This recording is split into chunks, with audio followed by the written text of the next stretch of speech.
Bem-vindos ao Mapa Digital. Nesse episódio a gente vai falar sobre mídia digital e inteligência artificial. Então, vem com a gente. Bruno, obrigado mais uma vez por estar aqui no nosso Mapa Digital. No episódio passado a gente falou sobre a Pixel Roads em geral, né? Mas eu fui para casa pensando em algumas coisas. Tem tanto dado que a gente precisa dos dados, né, para poder fazer as nossas segmentações e tudo mais, né? Mas e aquela história de fim dos cookies? De onde vêm os dados agora? Não, perfeito. Quando a gente fala de cookies, né, o cookie ele é um rastro digital, né, que ele permite que a gente consiga mapear o que aquela pessoa acessou, que sites que ela entrou, o que ela fez, o que ela deixou de fazer. Né? Então, quando a gente fala do fim dos cookies, uma coisa muito importante é falar para todo mundo aí que o cookie não vai acabar, né? Vai mudar o que é o cookie, o que está acontecendo. Né? Então, você já tem vários navegadores, vários dispositivos que não permitem a coleta de cookies. Né? Então, o iOS, por exemplo, né? Esses dias eu vi um dado super recente da quantidade de pessoas, sabe quando você está num dispositivo na iOS, né, que são os iPhones, e aí aparece alguém, você aceita que esse aplicativo rastreie? Sei. Né? Normalmente 90% das pessoas dizem que não. Que é o aceitar cookies. Que é o aceitar cookies. Só então, aperta e nem lê, só né? aperta e tudo mais. E não quer dizer que você deixou de ver publicidade naquele dispositivo. Né? Então, o que muda é a técnica que é utilizada para segmentar.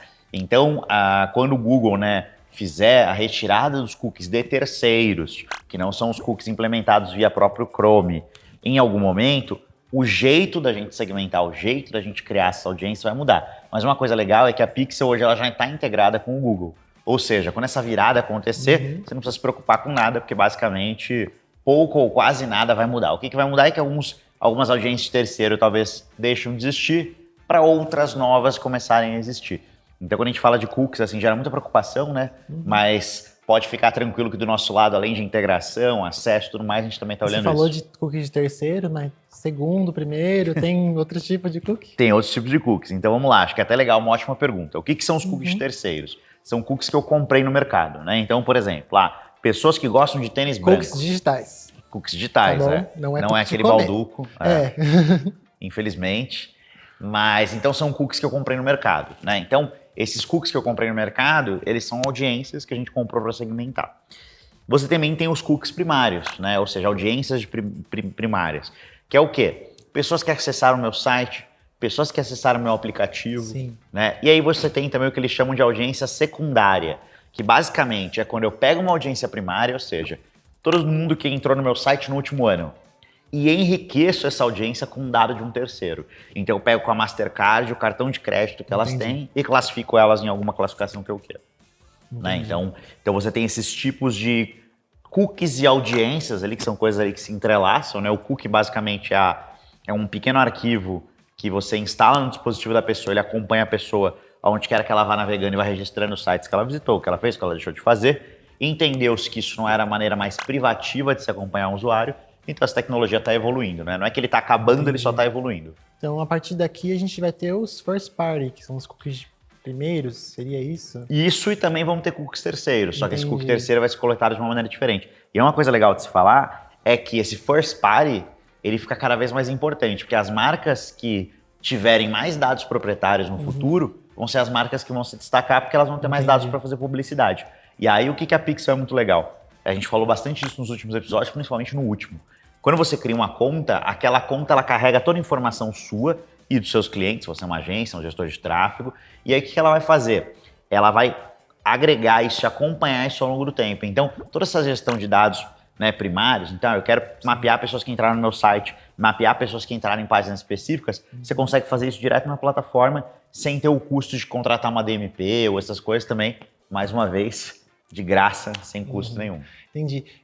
Essa coleta de dados, ela, da parte daqui, né, a gente está vendo a inteligência artificial crescendo muito, vai ter alguma influência nisso também? A gente vai poder utilizar a IA para poder ter algum tipo de dado? Ou já existe, já está acontecendo isso? Isso é muito legal. Até a gente fala muito sobre IA, a gente está falando bastante, a gente trabalha já com técnicas que envolvem IA há muitos anos. Sim.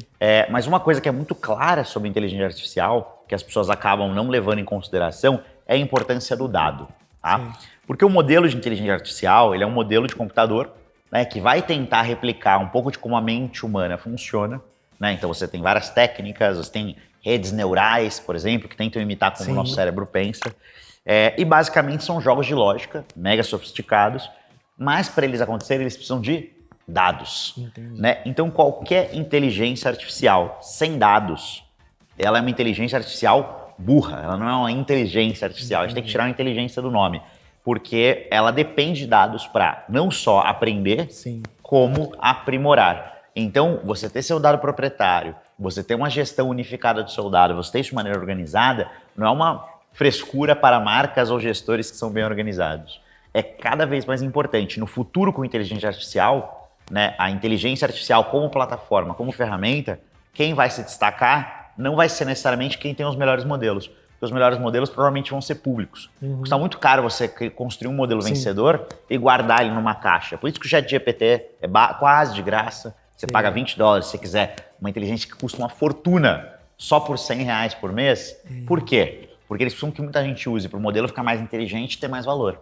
Então, o valor vai estar em quem usa, então, em como prontar, em como pedir para ela fazer alguma coisa e nos dados que são inseridos nela. Por isso, cada vez mais importante, é um apelo, né? Façam a gestão dos dados de vocês desde já, porque isso vai fazer a diferença no mundo de amanhã. Então não é errado, a gente pode sim tomar cuidado com isso, trabalhar com os nossos dados, né? Enfim, e aqui na Pixel Roads, como que a gente tem essa gestão dos nossos dados? No que isso influencia nas nossas segmentações de campanhas, por exemplo? Perfeito. Então, sempre que a gente instala um pixel, que a gente cria uma campanha, que a gente faz qualquer ação, essa ação é registrada no banco de dados, né? E isso é usado para gerar mais inteligência nas próximas campanhas. Um ponto importante, tudo isso respeitando o que tem de mais rígido nas leis de dados, tanto brasileira quanto europeia, tá? Porque a gente já nasceu com uma plataforma global, então a gente já tem todas as leis, os dados são anônimos, então você não vai ter problemas ali nesse caminho, né? E uma outra coisa legal é que esse dado ele vai te ajudar inteligências artificiais a sugerirem mais coisas. Entendi. Então, quanto mais dados você colocar lá dentro, melhor, né? É só a gente pegar as empresas mais valiosas do mundo hoje, todas, direta ou indiretamente, trabalham com dados. Entendi. E a IA ela influencia também quando a gente faz nossos criativos, quando a gente monta um banner, por exemplo, vai afetar de alguma maneira? Aí falando um pouco de futuro, né? Hoje a IA está sendo utilizada já dentro da plataforma para otimizar segmentações, otimizar aporte, né, de investimento, mas a gente está caminhando para, né, usar a IA generativa, que é a IA que cria coisas, né? Então ela cria coisas ali, ela cria textos, né? O GPT funciona assim, né? E o Mid Journey para as imagens. Então a gente está criando isso para quê? Para criar banners de maneira automática. Então, por exemplo, eu tenho uma linha criativa e quero 6 banners em formatos diferentes.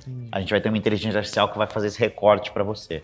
Eu quero melhorar meus banners, eu quero criar mais banners. Então a gente está caminhando, a inteligência artificial está caminhando para também não só otimizar essas tarefas, como também ser generativa, né? Porque todo robô, toda inteligência artificial, dos anos 60 para cá, que é um termo, né? Inteligência artificial é estudado desde essa época, ele é usado para tarefas repetitivas e que podem ser automatizadas. Sim. Então você analisar um grande conjunto de números e tomar uma decisão é uma tarefa repetitiva que pode ser automatizada e um robô pode fazer melhor com o ser humano porque ele pode ficar fazendo isso 24 horas por dia, testando e aprendendo. Agora, criar essa coisa é uma coisa que é muito do ser humano, mas as IA generativas também estão começando a ajudar. E aí uma coisa muito importante quando a gente fala de IA, né? Às vezes a gente olha com... do mesmo jeito que a gente olha com, né, uma admiração, a gente também olha com... Tem gente que olha com um pouco de medo, né? É que a IA ela não substitui o ser humano. Na realidade, a gente tem um termo, né, que a gente usa que é o copilot. É um copiloto, é alguém para te ajudar, é alguém para te auxiliar, né? Então, todas as IAs elas estão caminhando ali nesse sentido. Até porque não há nenhum IA no mundo que funcione sem input humano, né? Então, sem isso... Era isso que eu ia te perguntar. Qual é o impacto que a IA vai ter na mídia em geral, mas também nos nossos profissionais, né, gente? Ninguém quer ficar desempregado hoje. Então, a gente tem que colaborar, né? Mas como que a gente pode humanizar esse processo? Que dica você daria para quem está em casa assistindo, que é um dono de agência, que é um empreendedor e está dependendo de alguma coisa, aí quer segurar uma verba, mas também precisa investir? Como que você pode falar? Não, perfeito. Eu acho que assim, hoje em dia a gente está num momento do mercado que você começar a mexer com esse tipo de coisa é praticamente gratuito, né? Você tem N aí no mercado que são gratuitas ou que você tem créditos grátis para usar todos os meses. A própria Pix é uma porta de entrada para você ter acesso a várias tecnologias sem ter custo nenhum. Uma coisa que eu sempre falo, abrir a conta, fuçar e tudo mais, não custa nada, só vai pagar pelo que você gastar em campanhas, então é uma coisa que dá para fazer. E eu acho que assim, as coisas de você se atualizar, você estar usando as ferramentas que estão olhando para isso e entender que é um suporte para a sua operação, para que o seu time deixe de fazer tarefas repetitivas e consiga fazer outras, é um processo até nosso interno, abrindo um pouco aqui da nossa cozinha. A gente começou a ter muitos problemas, crescendo muito rápido, de trabalhar grandes volumes de dados. Sim. A gente cria uma ferramenta interna para trabalhar isso. Então, por exemplo, às vezes, nosso time ali de programação, desenvolvimento, passa sprints inteiros, um atrás do outro, criando ferramentas internas para ajudar a gente a ser mais otimizado. Então, acho que se você não tem um time de desenvolvimento para criar isso para você, no mercado tem uma infinidade, né? Tem um ranking que eu gosto de acompanhar, que chama Chief Martech. Eles começaram mapeando as 150 tecnologias para marketing, né? Aí no ano seguinte foi para 200, depois começou a chamar Martech 5000, que eram 5.000 tecnologias, e hoje eles têm quase 14.000 tecnologias mapeadas, ou seja, o que não falta é opção e tem muita opção de graça. Então acho que a dica que eu dou aí para quem está em casa é você não deixar de acompanhar e ir evoluindo, e do mesmo jeito que a gente, né, não parou de fazer rádio, não parou de fazer TV por causa quando veio o Google, não é a IA que vai também mudar tudo, né? Então ela agrega o que a gente já tem até então. Quando veio o podcast não acabou o rádio, né? As não pessoas ainda ouvem. Muito pelo contrário, né? Eles deram as mãos e unidos ali, cresceram juntos. Então, assim, a IA ela vem para simplificar, né, os nossos processos, mas o ser humano é aquele que ainda cria e dá significado, dá valor para os nossos processos, né? Exatamente. E dentro, você falou de campanhas, como que a gente pode facilitar esse processo de automatização de campanhas? Assim, para muita gente pode parecer assustador automatizar campanha hoje em dia. Tem gente que quebra a cabeça ainda, tipo, nossa, vai cair a campanha, que não sei o que, deu errado no Pixel. O que a Pixel Roads tem a oferecer sobre essa automatização de campanhas? Não, perfeito. Quando você coloca um objetivo, né, cria uma campanha, coloca o prazo, coloca a verba, começo, meio e fim, a partir daí você consegue rodar essa campanha do começo até o fim, sem mexer em mais absolutamente nada. Claro, né, a grande magia do digital está em você otimizar, então você pausa, tira, né, faz algumas coisas ali, mas você consegue fazer isso ali, a máquina ela te libera, né, de várias tarefas. E a gente tem também toda uma gestão de reportes, então uma vez que você cria uma campanha, a gente vai começar a receber alertas, e aí você pode usar esses alertas. Porque a IA tá trabalhando o tempo todo pra gente. A gente tá lá dormindo de noitezinha bonitinho. E a IA tá lá, 24 horas, tá de final de semana. E aí no momento que você for olhar, já tá tudo mais mastigado para você tomar uma decisão. Então, como é que funciona a IA, né? Se fosse um carro automático, pegar uma analogia. Eu pego esse carro e falo, olha, vamos aqui no carro, esse sofá virou um carro, a gente vai até ali. Fechou. Vamos lá, tal. Mas no meio do caminho eu vi que a gente tá pegando muito trânsito. E aí a IA vai falar, opa, estamos pegando muito trânsito. Cabe a um ser humano falar, então beleza, então vamos aceitar a sugestão de caminho. Quando a gente está no Waze e a gente está lá, ele fala, olha, mudança de rota. Eu que tenho que pegar o volante do carro e mudar a rota, senão eu vou continuar naquele trânsito. Né? Tanto que tem uma coisa que eu sempre falo que é a maldição do Waze. Quando você não faz uma coisa que o Waze sugere, ele te joga num trânsito ainda pior, para você ficar esperto. Né? Então, assim, o ser humano que tem que tomar essa ação. Então, eu acho que é uma coisa da IA que a gente tem que levar em consideração. Legal, Bruno. Muito obrigado por essas informações.